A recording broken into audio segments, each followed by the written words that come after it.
Good morning. Welcome all of you. Bande Matram. So this morning we are going to have a brief discussion on a great topic. That is the session of our Savitri summarization. Savitri's adventure into inner worlds. Savitri's adventure into inner worlds. That is the topic of discussion, and we will take it in the process of our great session. In this great session of Savitri summarization, that is into the entry into the inner countries. The entry into the inner countries, that is taken from book 7, canto 3. So here we will find some great discussion here. Little bit lengthy, even though it is not fully long, but actually little bit lengthy. We will find it out.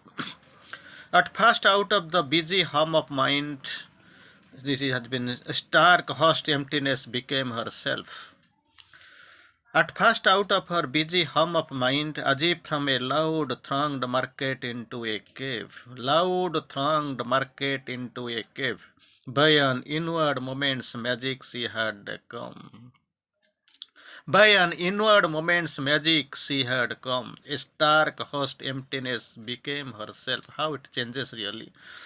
A stark, hushed emptiness became herself, her mind, unvisited by the voice of thought, no place for thought. Stared at a void deep's dumb infinity. Her heights receded, her depths behind her closed. All fled away from her and left her blank, totally empty, totally void. It was there. But when she came back to her self of thought, once more she was a human thing on earth. Human thing on earth, because we have known previously she has explored the, and of course having the idea parable of the search of the soul. From there she descends. Self of thought. Once more she was a human thing on earth, a lump of matter, a house of closed sight. A mind compelled to think out ignorance, mind compelled to think out ignorance, a life force pressed into a camp of works and the material world her limiting field. Then what happens? A voice she hears. For man thou seekest not for thyself alone.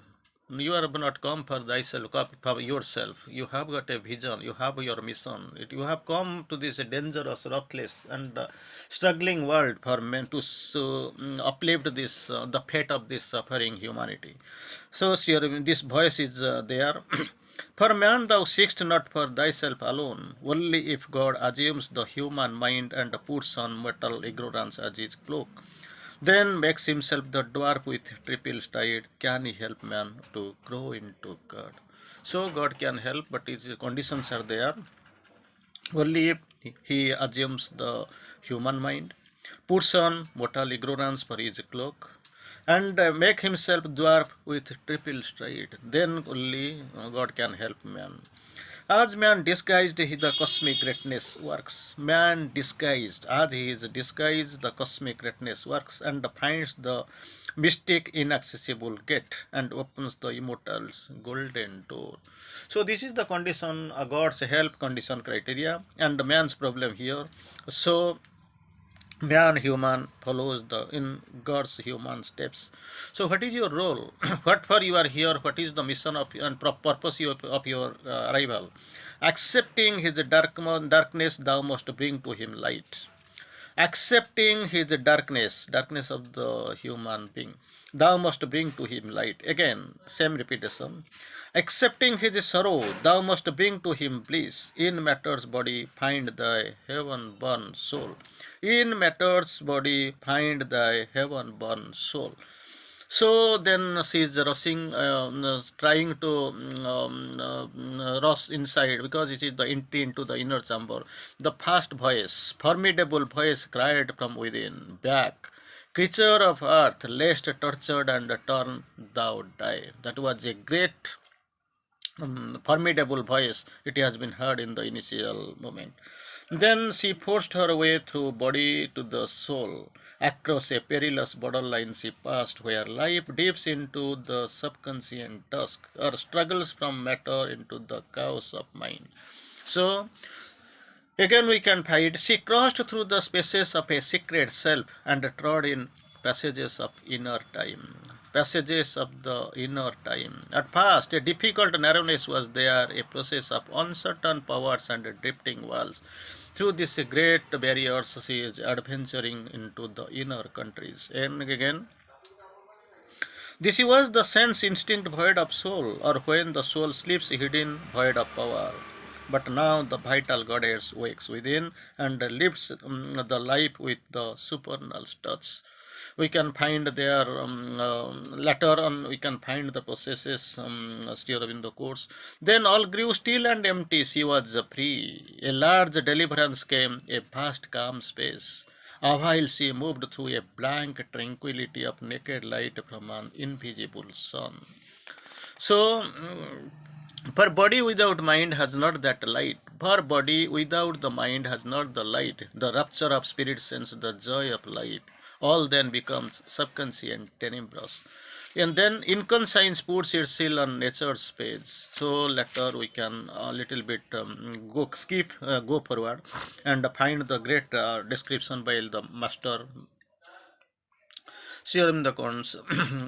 Into the wideness of her watching self, it brought a grandiose gust of the breath of life. Then, Serum the quotes beautifully. The cycles of the infinity of desire and the mystic that made an unrealized world, wider than the known and closer than the unknown, in which haunt forever the bounds of mind and life. Then we can find a little bit later the great description here in the course here. It brought its cry and a surge of opposite powers, its moments of the touch of luminous planes. Then we can go for a discussion a little bit higher. Here in the course, where death walks wearing a robe of deathless light. Death walks wearing the robe of deathless light. She edged her way with a magnificent lie. Then we can find a clamor of waters from from far unknown hills. Clamor of waters from an unknown hills swallowed its narrow banks in crowding waves and made a hungry world of white wild foam. Then we can go out of the vastness of the silent self, out of the vastness of the silent self, life's clamor fled, her spirit was mute and free. And you can find that great description. Then smiled again a large and a tranquil air, blue heaven, green earth, partners of beauty's reign. So, whatever we have come across so far, so we'll try to summarize it a little bit. Then, of course, we'll proceed to the next description that in glorious lines. We have seen. This is the great description we have already seen entry into the inner countries, that book 7 canto 3. Let us go for the summarization whatever we have seen. By an inward movement, Savitri enters into the hushed stillness away from the busy hum of the mind. Busy hum of the mind, from there, it is actually Savitri enters into the hushed silence. So then what happens? All is blank. She seeks her way further and hears a voice. That is what we have already covered. Thou seekst for man, not for thyself alone. Unless God assumes humanity, he can't save man. Unless God assumes humanity, he cannot save man. Thou must accept man's darkness to bring light to him, number one. His sorrow thou must accept to bring bliss to him, second condition. For that purpose, find first thy heaven-born soul in thy material body. Find thy heaven-born soul in thy material body. Then Savitri surges out of her physical body, because inside the matter she has to find the soul, heaven-born soul, and stands a little outside of it. surges out of her physical body and stands a little outside of it. Looks into the depths of her subtle being, looks into the depths of her subtle being, and there in its heart divines her secret soul. That is what is happening. She knocks and presses against the door that guards the inner life. Knocks and presses against the door that guards the inner life, not the outer life. There is a loud cry from without asking her within, loud cry from within, asking her to grow back to earth, lest she be tortured and put to death. First gate is hearing the great voice, go back, creature, lest tortured and turned thou and put to death. A dreadful moment rises up. The guardian serpent at the threshold rises hissing. Then what happens? The dreadful moment rises. First, the sound we have seen. You go back, the creature of the earth, lest you will be tortured and put to death. Then the dreadful movement rises up. The guardian serpent at the threshold rises hissing. Hounds of darkness growl. Strange little beings of varied shapes scowl and stare. So these are all the opposites, contrarieties, and of course dangerous darkness. Strange little beings of varied shape scowl and stare. Wild animal roaring fill the air with terror. All around is menace, still unshaken. She presses on the bars of the gate, and the gate opens with a protesting jar. Silver cry of opening gates initially we have seen, but here the opposite. With the bars of the gate, and the gate opens with a protesting jar. The opposing powers withdraw. Then she enters in the inner world. This gate finally it opens and she rushes in. Through the portals of the subconscient, there is suffocating. She enters the region of the subtle matter. We have just now read.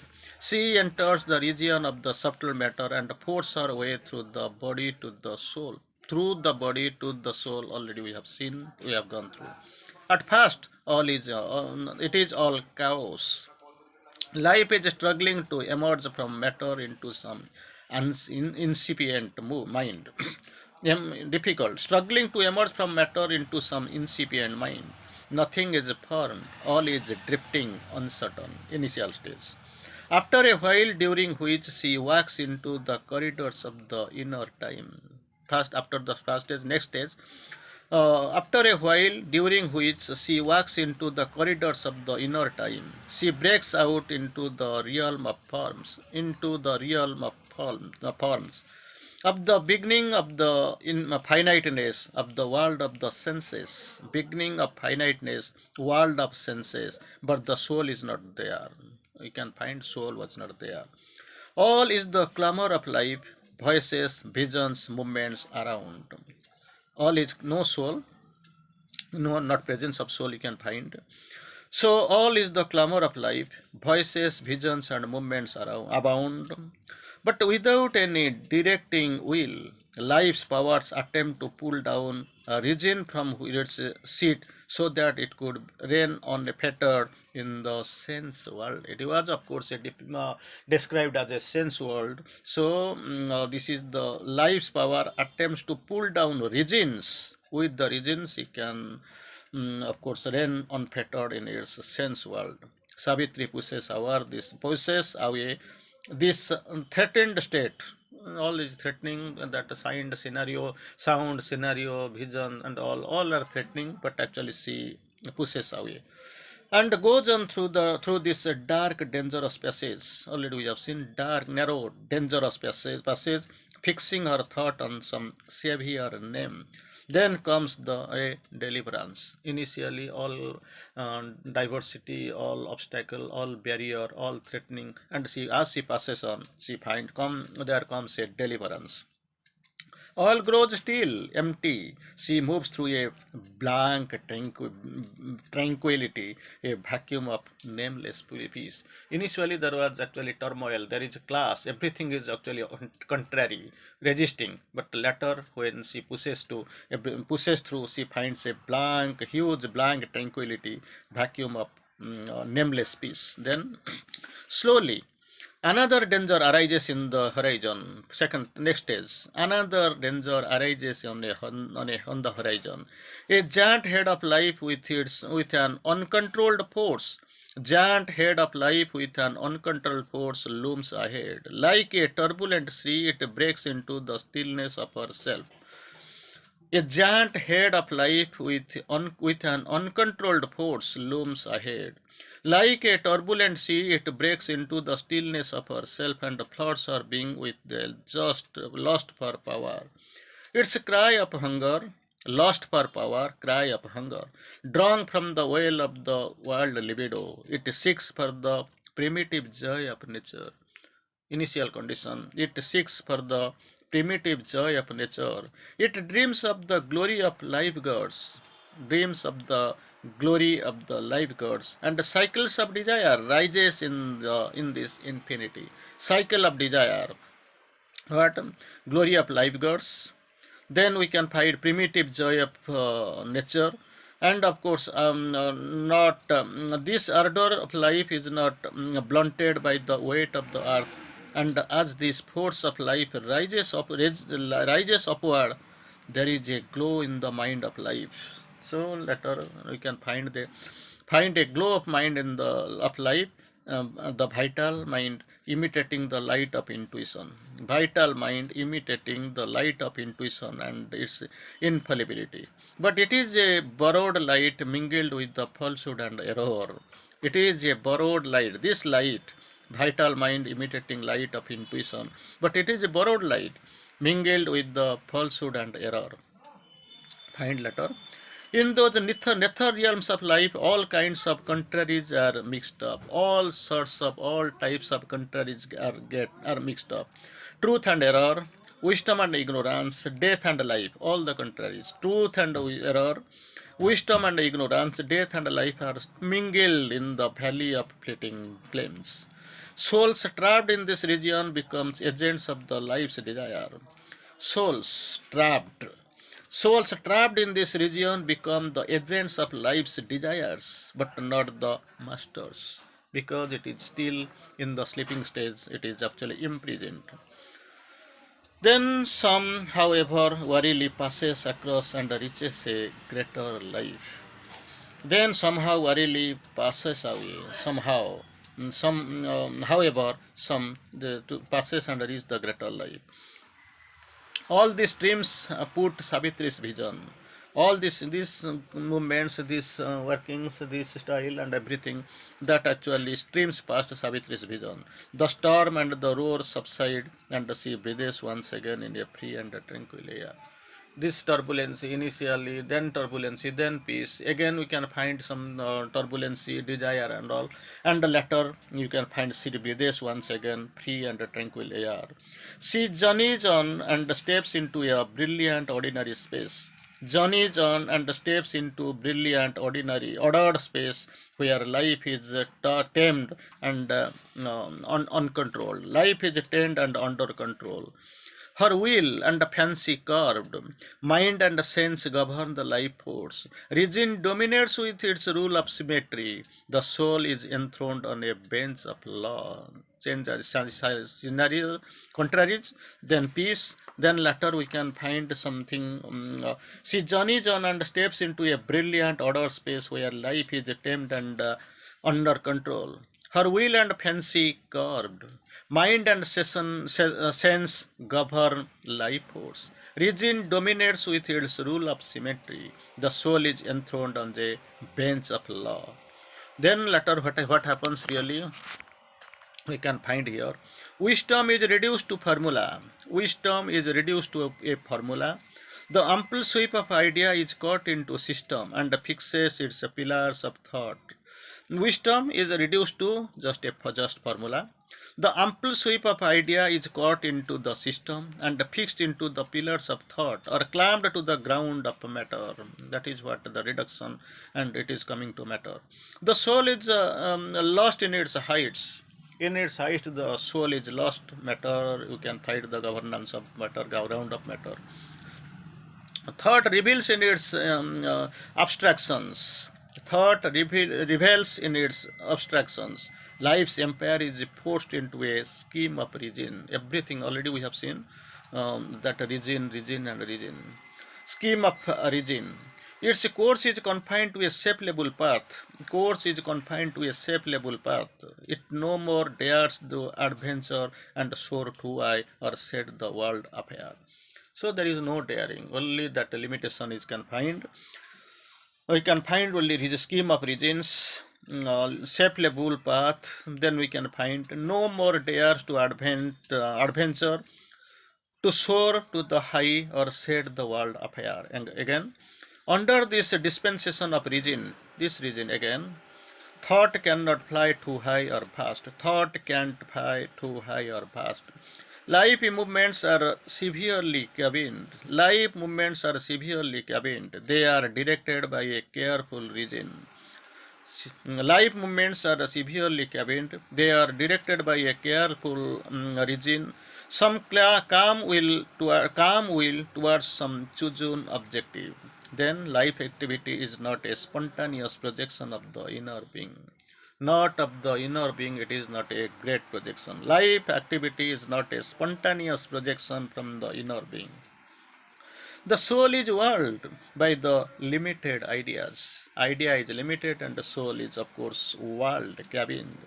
Meditation, worship, religion, all these three things. Meditation, worship, religion, all of these are narrowed and mentalized. Meditation, worship, everything is of course narrowed, and of course it is mentalized. Then ethics, you find ethics is brought into a rule and knowledge covered by the creed.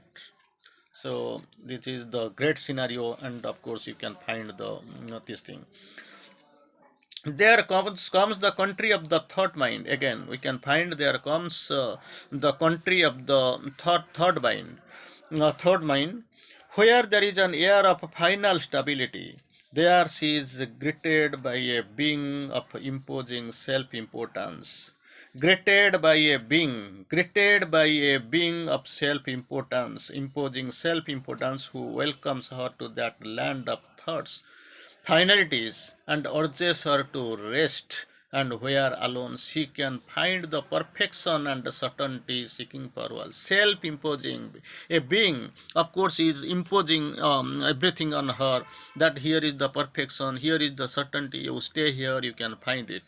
But Savitri perceives that all there is only limiting and orderly reign of the intellect, limiting and the reign of the intellect, and declines to stay in the realm of apparent knowledge. Sri Aurobindo quotes it, this is the realm of apparent knowledge, nothing true. She must proceed to find her soul, self.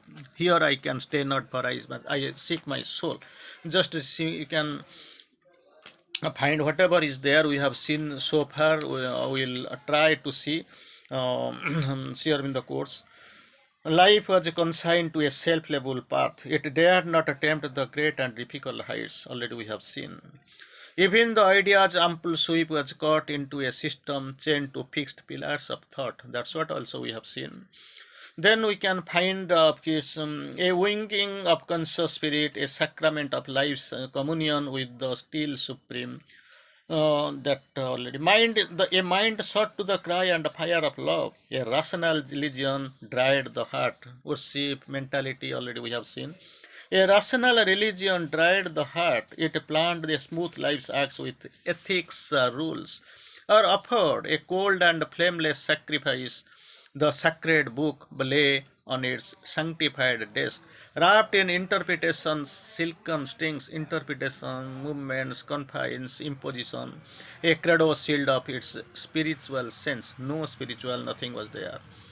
Here was a quiet country of fixed mind. Here life no more was all or nor person's voice. Then we can find that imposition we can find. Traveler or pilgrim of the inner world. Beautiful line we have already just now we have covered here in our process of discussion. Here, traveler or pilgrim of the inner world, fortunate art thou to reach our brilliant air, self-imposing, self-confident man. Then, O aspirant to the perfect way of life, O aspirant to the perfect way of life, to Savitri it is expressed, told. Here find it, rest from search and live in at peace. Ours is the home of cosmic certainty. Here is the truth. The God's harmony is here. Register thy name in the book of the elite. So then we can find all here, docketed and tired, the mind can know. All scheme by the law of God permits to life. Then too much again and another confidence we can find. This is the end and there is no beyond. Here is the safety of the ultimate will. Here is the clarity of the sword of light. Here is the victory of a single truth. Here burns the diamond of flawless bliss, a favorite of heaven and nature lives. So you stay here, register your name, don't go ahead, everything is here. To this too confident God, and to these things, Sri Aurobindo, for here the heart spoke not only clear daylight, Savitri replied, casting into his world.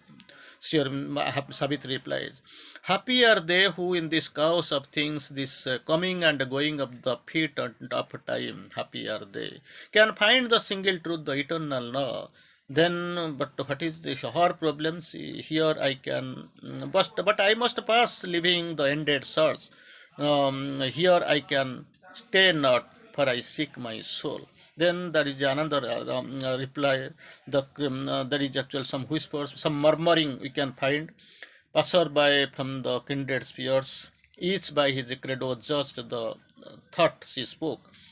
Who then is this who knows not that the soul is a least gland or a secretion's fault? Soul is a least gland or a secretion's fault, disquieting the sane government of the mind, disordering the function of the brain, or a yearning lodged in nature's mortal house. Then others we can find, nay, it is her spirit she speaks, a splendid shadow of the name of God, that the spirit about the spirit they are having this idea, others. A formless luster from the ideal's realm, the spirit is the holy ghost of mind. So this is the reply. Still some people, mind, sole creator of the apparent world, all that is here is part of our own self. Our minds have made the world in which we live. Our minds have made the world in which we live. Then after some time, another answer, somebody is speaking, is there one who left who seeks for a beyond? Conscious apprehension.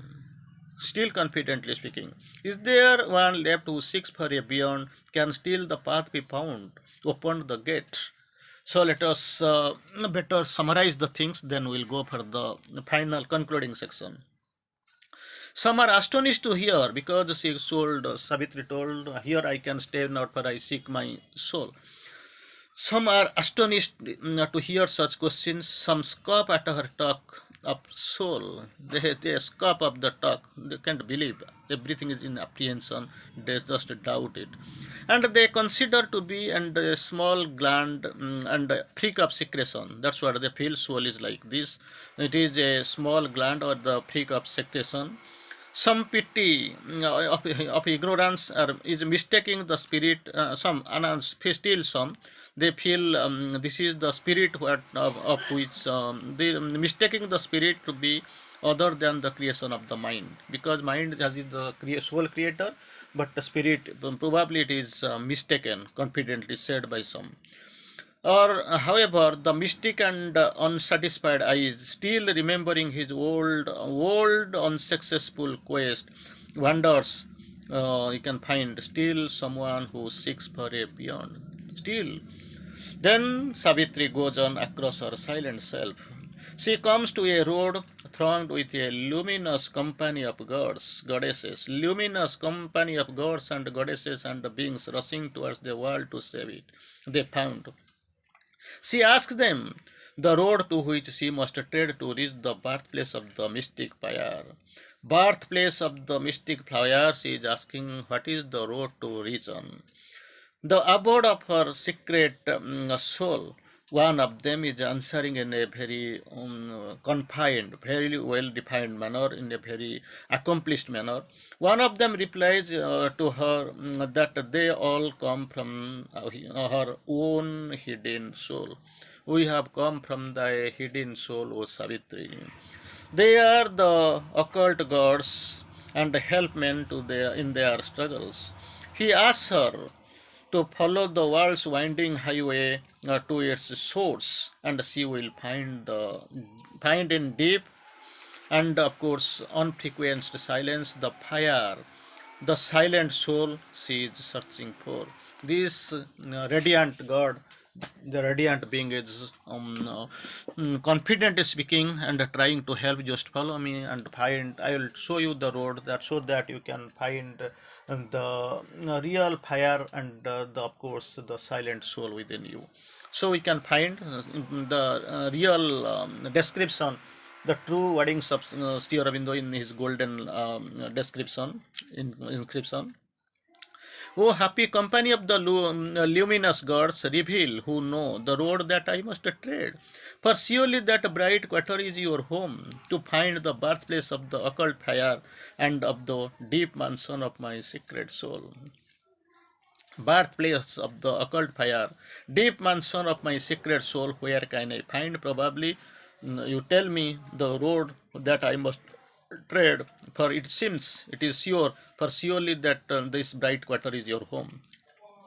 Then one answers, O Savitri, from thy hidden soul we came, from thy hidden soul we are we came, come. Later, while describing the triple soul forces, from there also different types of three powers we can find. From thy secrets of soul we came. O Savitri, from thy hidden soul we came. We are the messengers, the occult gods. We help man's drab.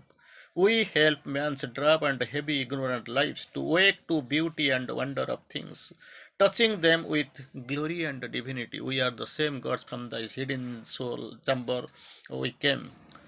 From the hidden soul we came. In evil we light the deathless flame of good, and hold the torch of knowledge on ignorant roads. We are thy will and all men's will towards light. We are thy will and all men's will towards light. Then, O human copy and disguise of God. Again, O human copy and disguise of God. You are in the human form and of course disguised, who seekest the deity thou keepest hid, and livest by the truth thou hast not known. Follow the world's winding highway to its source. That's what the indication, that's what the request. Follow the world's winding highway to its source. There in the silence few have ever reached. Few have ever reached. Thou shalt see the fire, the burning on the bare stone, and the deep cavern of thy secret soul. Secret soul. Deep cavern of thy secret soul, the burning fire you can find where only few have ever reached. Then Savitri, following the great winding road, came where it dwindled into a narrow path. Dwindled into a narrow path. Trod only a rare wounded pilgrim feet. This road, narrow path, have been trod by hardly by a few rare wounded pilgrim feet. A few bright forms emerged from the unknown depths. Rare, then comes the word a few. A few bright forms emerged from unknown depths and looked at her with calm, immortal eyes. There was no sound to break the brooding hush. There was no sound to break the brooding hush. One felt the silent dearness of the soul.